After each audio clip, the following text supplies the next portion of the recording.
نبی علیہ السلام نے فرمایا بے نماز کی قبر میں ایک اشدہ آئے گا،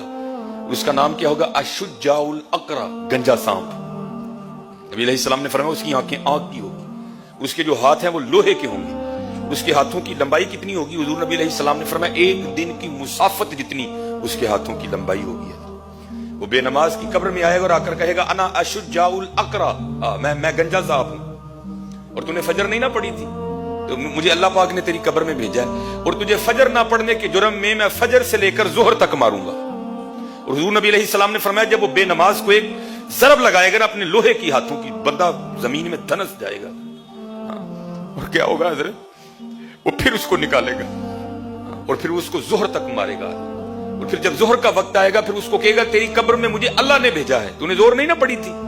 تو فارغ بیٹھا رہتا تھا نا، تیرے کانوں میں اذان کی آواز بھی آتی، تو نے زور نہیں نہ پڑی، اب تجھے ظہر نہ پڑھنے کے جرم میں زور سے لے کر اثر